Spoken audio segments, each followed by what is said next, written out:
Mỗi lần nhắc tới Myanmar là y như rằng ai cũng bật ra mấy hình ảnh quen quen, từ chùa vàng chói lóa, mấy thành phố cổ kiểu gọi tên là nghe mùi thời gian, rồi một nền văn hóa Phật giáo nhẹ nhàng mà thấm đẫm từng ngóc ngách cuộc sống. Nhưng mà đừng tưởng như vậy là bạn hiểu hết về đất nước này nhá. Myanmar là dạng nhìn ngoài hiền lành nhưng mà bên trong plot twist. Một đất nước mà càng đào sâu càng lòi ra mấy điều vừa lạ lùng vừa cuốn hút. Thật ra cái hay nhất ở Myanmar ấy là sự pha trộn kiểu ông bà ta và thế kỷ 21 cùng sống chung một nhà ấy. Nhịp sống hiện đại thì có, nhưng mà cứ slow motion như đang đi bộ ngắm phố vậy. Người dân thì vẫn giữ những phong tục nếp sống và cách ăn mặc truyền thống từ thời ông cố bà Sơ. Nghe tưởng nhỏ nhặt mà chính cái sự giữ gìn đó lại tạo nên cái chất riêng bộc lộ rõ mồn một, không lẫn vào đâu được trong cả khu vực. Cộng thêm cái nền địa hình thì đa dạng thôi rồi. Sông rộng mênh mông, đồng bằng xanh rì, núi non hoang dã ghép lại thành một bức tranh thiên nhiên vừa đối lập vừa đẹp mắt. Nhìn phát là muốn chụp ngay vài tấm hình. Chưa hết, Myanmar còn có mấy thứ khiến người ngoài, cụ thể là mình, phải đứng hình vài giây. Từ những quy định nghe lạ tai, những tục lệ ít thấy ở nơi khác, rồi cả những hiện tượng tự nhiên, xã hội nhìn vào là ngơ ngác như nai tơ. Mà chính những điều muốn tò mò hoài không hết ấy mới làm Myanmar vừa gần gũi vừa bí ẩn. Đã đến rồi lại muốn khám phá thêm lần nữa. Thế nên nếu bạn nghĩ mình đã hiểu rõ một quốc gia Đông Nam Á trông ra sao thì Myanmar sẽ nhẹ nhàng chỉnh lại tư duy của bạn một xíu đấy. Và hãy cùng mình khám phá những điều thú vị đó ngay bây giờ nhé.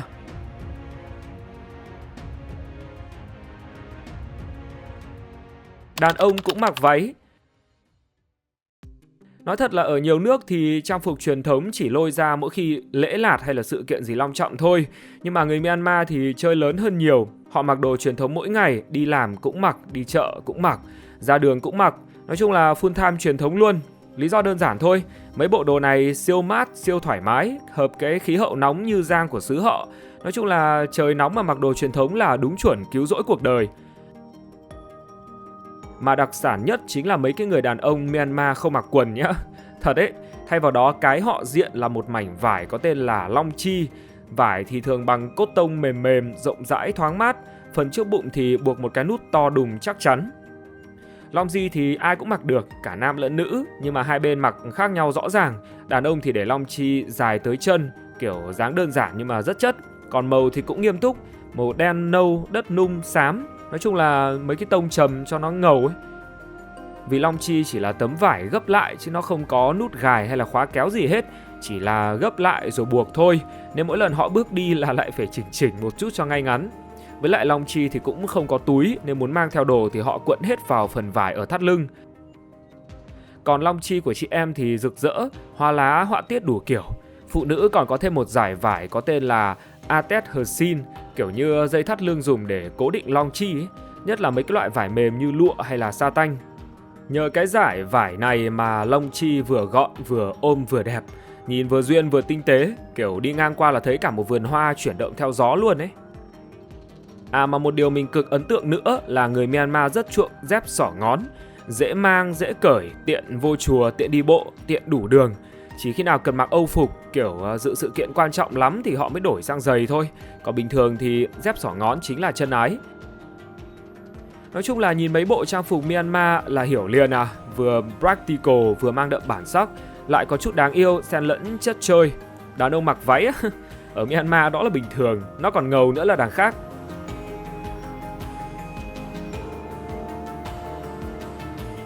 Đất nước của những người cổ dài. Nói đến Myanmar là nói đến một xứ sở siêu giàu sắc tộc, kiểu dạng mở ra là thấy đủ bộ tộc lớn nhỏ với văn hóa độc lạ.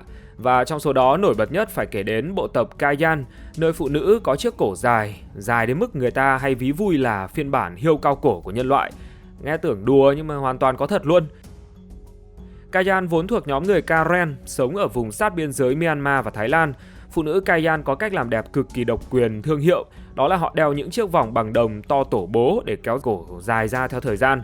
Nhiều người đeo đến 25 chiếc vòng, mà cổ càng dài thì càng được xem là đẹp, là sang, là đồng thời thể hiện gia đình thuộc dạng có điều kiện. Nói chung là vòng càng nhiều thì cổ sẽ dài, đồng nghĩa với chuẩn đẹp và giàu ngầm. Điều đặc biệt là các bé gái Kayan bắt đầu đeo vòng từ khi mới 5 tuổi. Vòng đồng được xếp chồng lên nhau, dần dần tạo áp lực lên xương đòn và ngực, khiến cổ trông nó dài hơn. Nhưng mà đẹp thì đi kèm với cái giá của cái đẹp.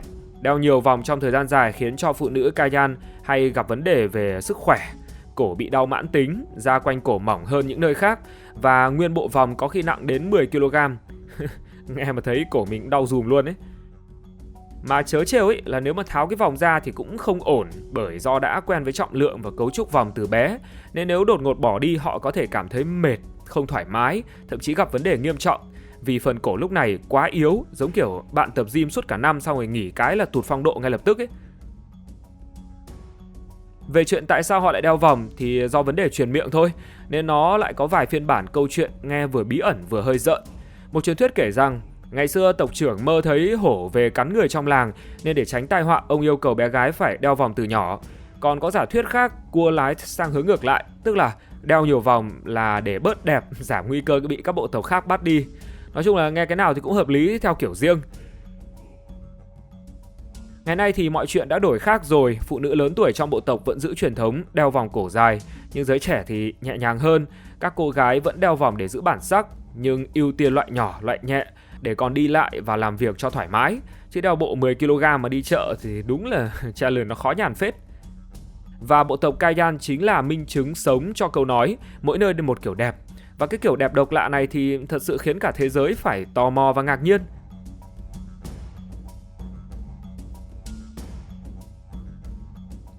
Thủ đô vắng như chùa Bà Đanh, Naypyidaw, siêu đô thị không người. Thường thì đi du lịch nước nào, cái tên đầu tiên bật lên trong đầu mình luôn là thủ đô, vì đơn giản. Thủ đô lúc nào cũng đông vui, náo nhiệt, kiểu muốn hiểu đất nước đó thì cứ đến thủ đô là biết ấy. Nhưng mà Myanmar thì phá luật chơi, thủ đô Naypyidaw của họ lại nổi tiếng không phải là vì đông người, mà vì chả thấy ai. Nói thật là đặc sản lớn nhất của thành phố này chính là sự vắng vẻ. Câu chuyện bắt đầu từ năm 2002 khi mà Myanmar âm thầm xây dựng một thủ đô mới. Và âm thầm đúng nghĩa luôn, vì cả thế giới chẳng ai biết gì về nó cả. Cho đến tận năm 2005 khi quân đội Myanmar tuyên bố dọn toàn bộ văn phòng chính phủ từ Yangon về Naypyidaw. Diện tích Naypyidaw thì nó khổng lồ luôn ấy, nó rộng đến 7.054 km2, tức là hơn gấp đôi thủ đô Hà Nội, 3.360 km2 và thậm chí là rộng hơn cả thành phố Hồ Chí Minh sau sáp nhập là 6.773 km2. Nghe xong tưởng đông dân lắm, ai ngờ đến nay dân số chỉ có hơn 924.000 người, mật độ tính ra chỉ là 131 người trên 1 km2, siêu thưa luôn, thưa đến mức mà bạn đứng giữa đường giơ tay chào là cũng chả có ai chào lại đâu. Bảo sao người ta hay đùa đây chỉ là thủ đô rộng nhất và cô đơn nhất thế giới. Theo chính phủ Myanmar giải thích thì họ rời đô là vì Yangon đã quá chật, quá đông, không còn chỗ cho các cơ quan nhà nước mở rộng nữa, nên phải rời đô để dễ thở hơn. Nghe cũng hợp lý, nhưng mà thực ra câu chuyện nó cũng sâu xa hơn tí đấy. Mục đích chính nằm ở yếu tố chiến lược. Yangon thì sát biển, dễ bị tấn công, trong khi Naypyidaw nằm đúng giữa lòng Myanmar, vị trí giống như trung tâm điều khiển. Đặc biệt thành phố này còn giáp 3 vùng quan trọng là bang Shan, bang Kaya và bang Kachin, nơi các cuộc nổi dậy của các nhóm sắc tộc thiểu số thường xuyên xảy ra. Thế nên quân đội và chính phủ tụ tập về Naypyidaw sẽ tiện cho việc kiểm soát, trấn áp và phản ứng nhanh hơn rất nhiều. Tóm lại thì Naypyidaw là một thủ đô rộng mênh mông, đẹp thì có đẹp, xanh thì có xanh, nhưng mà dân thì lạc trôi đâu mất tiêu. Đi một vòng thành phố mà cảm giác như bạn đang có nguyên thủ đô dành riêng cho mình ấy.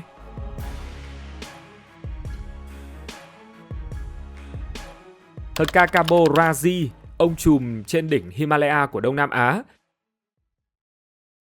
Nếu mà bạn đang tìm ông trùm của các ngọn núi Đông Nam Á thì chắc chắn phải nhắc ngay đến Hakakabo Razi. Ngọn núi này nằm ở vùng biên cương giữa Myanmar với Trung Quốc và Ấn Độ, và về cơ bản nó là phần mở rộng của dãy Himalaya hùng vĩ. Với độ cao 5.881m so với mực nước biển, thì Hakakabo Razi không chỉ là ngọn núi cao nhất Myanmar mà còn là cao nhất cả Đông Nam Á luôn. Nghe số liệu đã thấy ngợp rồi ha. Chưa kể quanh năm nó phủ một lớp tuyết trắng xóa, vừa hùng vĩ vừa nguy hiểm, theo kiểu mà ai nhìn cũng phải dùng mình. Nhưng mà đừng tưởng nhìn đẹp là leo dễ nhá. Ngọn núi này được xếp vào dạng khó nhằn trong cả dãy Himalaya. Lý do thì rõ ràng, nó nằm tận phía bắc hẻo lánh, địa hình thì đủ kiểu, băng trơn, khe núi sâu, đường ven núi thì gập ghềnh y như trò chơi sinh tồn. Muốn tiếp cận được khu vực này thì con đường phải có sức bền và cái gan thật sự. Vì phần lớn hành trình là đi bộ qua những con đường mòn dựng đứng, xuyên rừng rậm rạp, bụi cây rậm mịt mù, nói chung là vừa mệt vừa sợ. Người đầu tiên leo được Hakakabo Razi là nhà leo núi Nhật Bản Ozaki Takashi và hướng dẫn viên bản địa Niima Gyatsen. Năm 1966, họ đã trải qua hàng tuần liền cực khổ để đến khu vực hẻo lánh này, rồi mới bắt đầu hành trình lên đỉnh. Nghe kể thôi đã thấy thương cho đôi chân rồi, chứ đừng có nói đến là chuyện phải mang cả hành lý và leo qua những khu vực đóng băng, những vách núi đá dựng đứng, vượt khu rừng rậm. Ngày nay cả vùng núi này đã được đưa vào khu bảo tồn thiên nhiên để giữ nguyên vẹn cảnh quan và hệ sinh thái. Và vì chưa ai khai thác hết nên hệ động thực vật ở đây vẫn là bí ẩn chưa được giải mã, hứa hẹn trong tương lai sẽ có rất nhiều khám phá thú vị cho các nhà khoa học, nhà leo núi hay đơn giản là những người muốn sống ảo trên đỉnh núi cao nhất Đông Nam Á.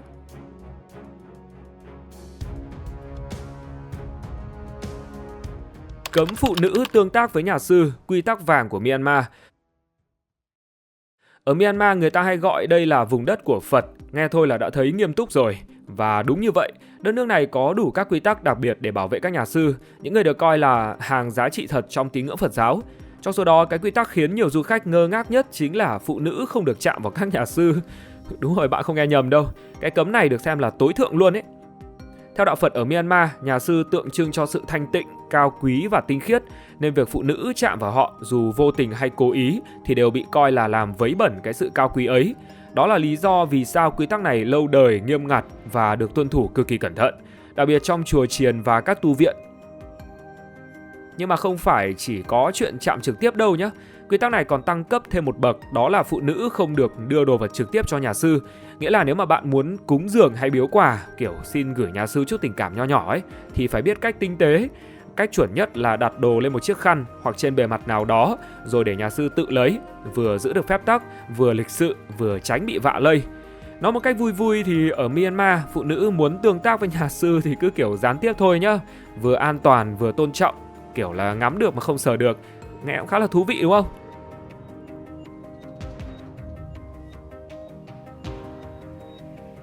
Chùa vàng lớn nhất thế giới, kim cương trong lòng Myanmar. Nhiều người cứ nghĩ Thái Lan mới là thiên đường của chùa vàng, nhưng mà không, ngôi chùa vàng lớn nhất thế giới lại nằm ngay ở Myanmar. Và cái tên Suedagon thì khỏi phải bàn.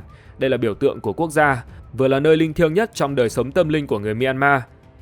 Cái hay ho ở đây là lưu giữ cả bộ sưu tập báu vật linh thiêng của Phật giáo, bao gồm 8 sợi tóc của Đức Phật Thích Ca, cây gậy của Phật Câu Lưu Tôn, mảnh áo của Phật Ca Diếp và cả cái lọc nước của Phật Câu Na Hàm nữa.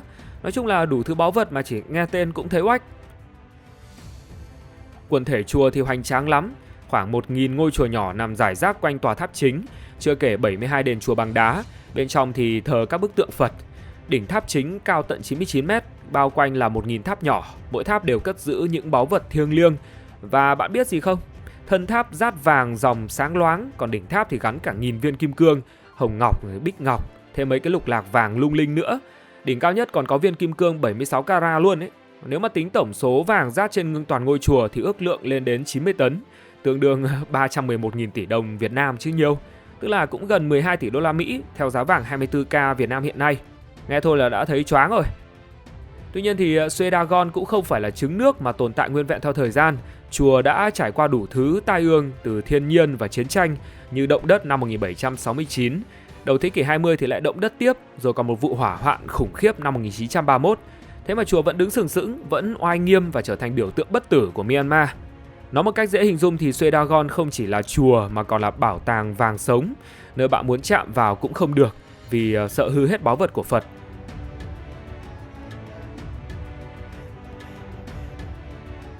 Quốc gia bay lắc nhất Đông Nam Á. Vào ngày 28 tháng 3 năm 2025, Myanmar lại khiến cả khu vực hít thở không đều với một trận động đất mạnh 7,7 độ Richter ở miền trung nước này.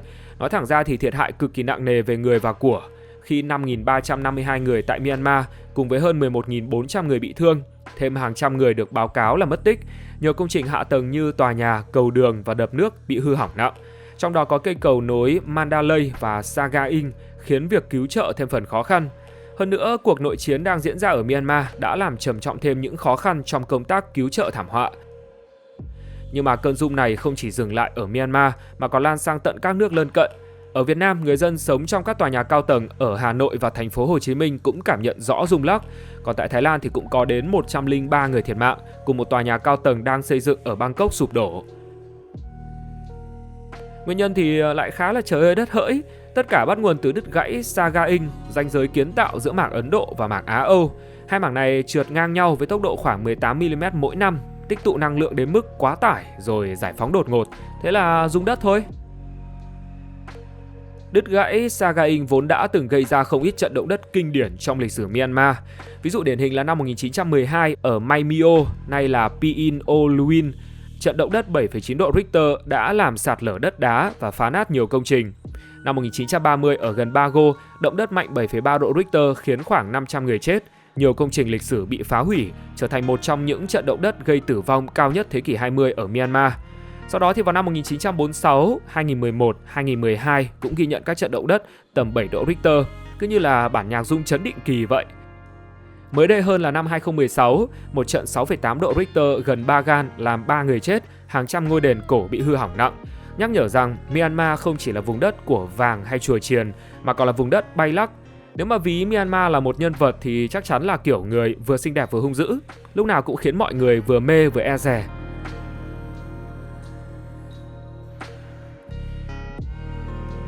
Rừng teck lớn nhất thế giới, vua gỗ của Myanmar. Nói đến cây teck hoặc có thể gọi là cây giá tị hoặc cây sao thì đây không chỉ là loại gỗ bình thường đâu, mà là hot boy trong làng gỗ nhiệt đới. Sinh trưởng ở khí hậu nhiệt đới gió mùa, lại mọc nhanh như thổi, nên cây teck có thể cao đến 30 đến 40 m, đường kính thân thì cũng phải 60 đến 80 cm. Đặc biệt gỗ này nhẹ và dẻo dai, đàn hồi tốt nên xưa kia còn được dùng làm báng súng. Không chỉ vậy, gỗ teck còn cực đa năng như làm nội thất sang chảnh, đóng thuyền hay xây cầu cũng siêu bền. Nhắc đến cầu thì không thể nào không nhắc đến cầu U-Ben bắc qua hồ ở Taung Thaman ở Myanmar, cây cầu gỗ teck lâu đời và dài nhất thế giới. Nó dài tận 1,2 km, xây từ năm 1850, đi qua mà cứ như đang đi trên lịch sử, vừa thơ mộng vừa cổ kính. Myanmar còn tự hào vì rừng teck ở đây chiếm gần một nửa trữ lượng gỗ teck tự nhiên trên thế giới. Và đây là điểm mình thấy đáng kinh ngạc. Những cây vài trăm năm tuổi, nặng hơn, cứng hơn, bền bỉ hơn, chịu nắng mưa tốt hơn hẳn so với cây trồng, nên giá gỗ teck Myanmar đắt gấp 3 lần mấy nơi khác. Vâng, đúng kiểu giá trị lịch sử cộng với chất lượng bằng đắt sắt ra miếng ấy. Mà nếu ai ở Việt Nam thì không cần bay tận Myanmar cũng thấy teck đâu nhá. Chắc bạn nào từng đi Đà Lạt hoặc từ thành phố Hồ Chí Minh chạy dọc quốc lộ 20, đoạn giáp ranh Định Quán Tân Phú sẽ bắt gặp mấy cây teck hai bên đường. Nói thật là lúc mình nhìn mấy cây đó thì cũng chẳng nghĩ đến chuyện nó có giá trị như vậy đâu. Quay trở lại vấn đề của Myanmar thì chuyện khai thác cũng rối rắm phết. Từ năm 1989, xí nghiệp gỗ Myanmar do nhà nước quản lý đã nắm quyền khai thác. Đến năm 2014, họ ra lệnh cấm xuất khẩu gỗ teck tự nhiên nhằm bảo vệ rừng. Nhưng mà đời thì không như là mơ. Năm 2015 có 153 người Trung Quốc bị kết án tù chung thân vì khai thác trái phép. Thế nhưng mà việc khai thác bất hợp pháp vẫn diễn ra, đặc biệt là ở những khu vực do lực lượng ly khai kiểm soát. Nói chung là vừa hái ra tiền vừa rủi ro cực kỳ.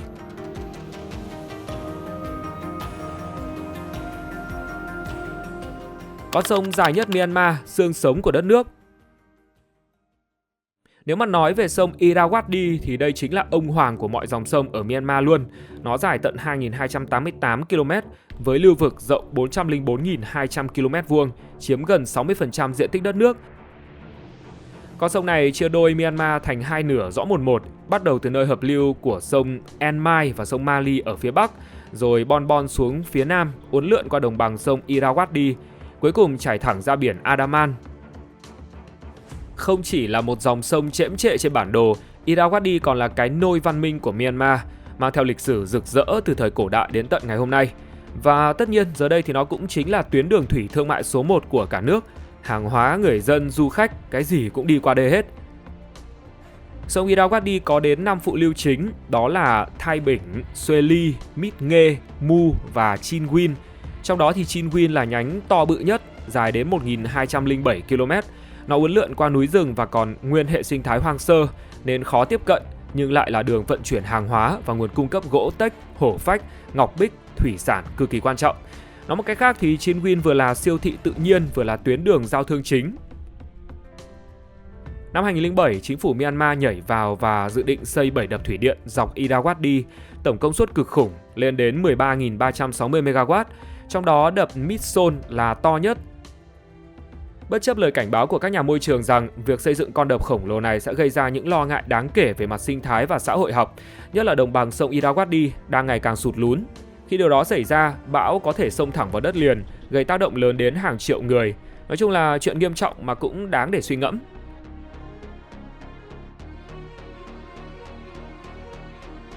Cấm người nước ngoài qua đêm tại nhà người dân.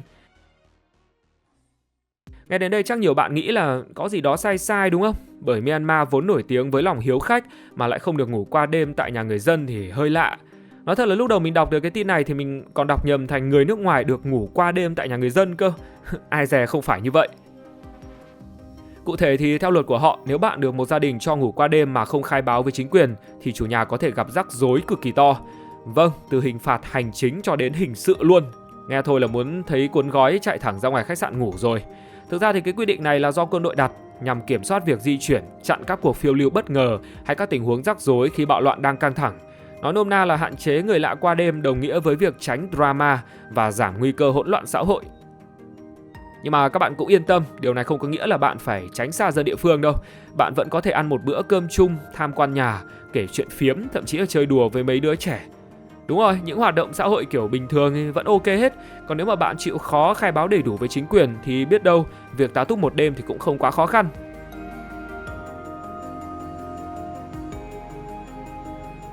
Cấm hỏi chuyện hôn nhân của phụ nữ. Ở Myanmar có một luật ngầm mà bạn nhất định phải nhớ, đó là đừng bao giờ hỏi phụ nữ về chuyện lấy chồng, nhất là những cô gái đã đến tuổi quá lứa lỡ thì. Bạn mà hỏi kiểu bao giờ lấy chồng vậy thì coi chừng là bị đá vào mắt, vì nó y hệt như hỏi nặng bao nhiêu ký ấy. Nghe thôi là đã thấy khó xử rồi. Thực ra thì theo thống kê chính thức, khoảng 30% phụ nữ ở các thành phố lớn lựa chọn không kết hôn, và trong môi trường công sở thì tỷ lệ này còn cao hơn, trên 50% luôn. Lý do thì đủ thứ, từ thay đổi quan niệm về vai trò của phụ nữ trong xã hội hiện đại đến việc họ muốn tập trung cho sự nghiệp và tận hưởng cuộc sống tự do, chứ không phải lúc nào cũng muốn ràng buộc với hôn nhân. Vì vậy nếu bạn lỡ miệng hỏi chuyện hôn nhân ở Myanmar, đặc biệt là với phụ nữ thành thị, thì khả năng cao là họ sẽ cười gượng hoặc là đổi chủ đề ngay lập tức. Nói cho dễ hiểu thì đây không phải là chuyện riêng tư kiểu bình thường nữa, mà là văn hóa tôn trọng không gian cá nhân, kiểu là tôi muốn tự do, bạn đừng soi mói. Nên là học cách hỏi chuyện đời tư một cách khéo léo, hoặc tốt nhất đừng hỏi luôn, vừa vui vẻ, vừa an toàn, vừa không bị mất điểm trong mắt người ta.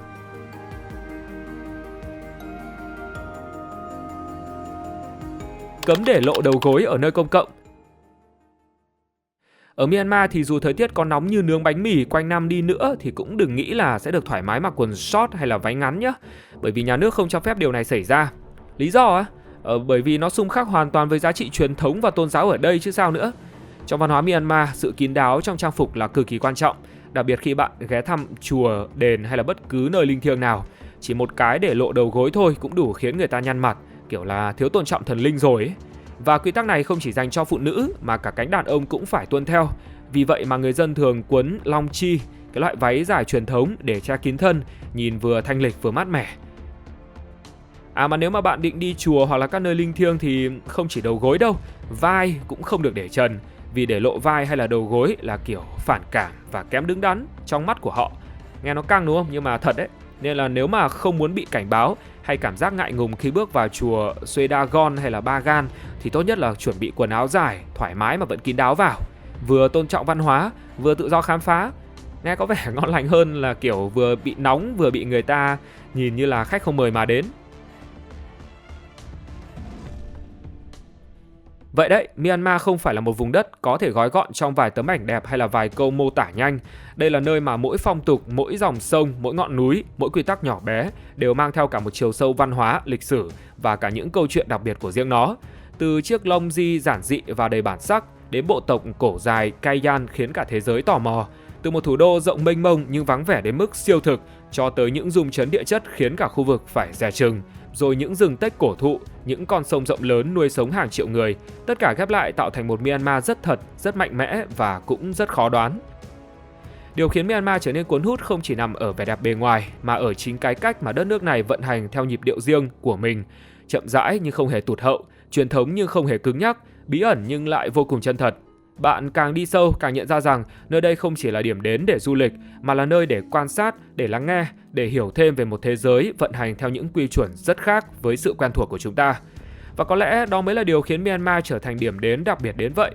Một vùng đất vừa mềm mại, vừa rắn giỏi, vừa gìn giữ nếp xưa, vừa chống chọi với thiên nhiên và biến động xã hội theo cách rất riêng. Nếu những gì trong video này khiến bạn thấy Myanmar thú vị đến mức muốn tự mình trải nghiệm thì hãy tìm mình đi. Chuyến đi đó sẽ mở ra nhiều điều bất ngờ hơn rất nhiều so với những gì bạn vừa nghe đấy. Cảm ơn các bạn đã theo dõi và hẹn gặp lại trong những hành trình tiếp theo.